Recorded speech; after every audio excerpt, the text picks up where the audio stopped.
Hi! Tayo magsiksika. Lagyan natin ating kamyas.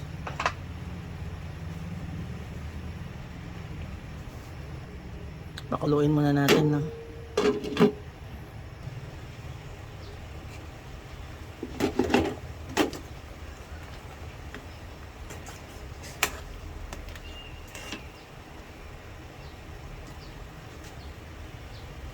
Lagyan na po natin mga gulay natin. Ang pang-asim mamaya na kasi hindi tumatalab yung asim niya pag inuuna sa gulay, no?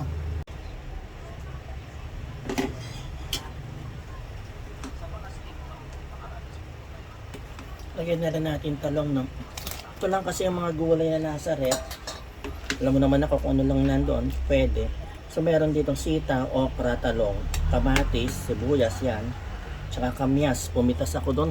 Wala masyadong bunga. Pakuluan lang uli. Lagyan na po natin yung pang-asim, ano. Pinuhuli ko po talaga yung pang-asim. Mauna yung gulay sa pang-asim kasi na-try ko noon. Inuna ko yung pang-asim. Ay, hindi siya umasim. So, ang ginagawa ko yan, mauna muna yung gulay, tapos pang-asim. Tapos lagyan na natin yung ating shrimp.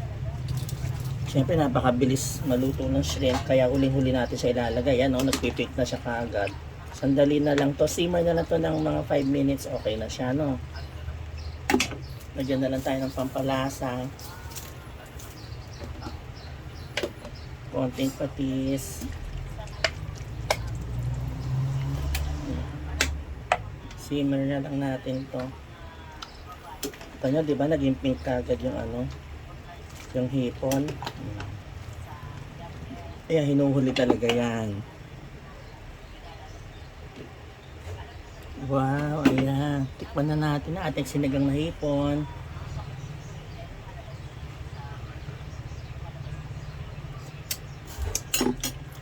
Asim. You can always add, kulang sa alat. Lagay tayong patis. Pwede naman kayo magsawsawa ng patis. Yan, okay na to, no? Ang sarap, oh.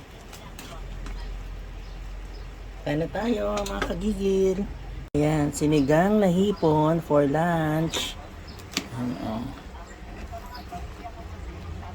Sarap.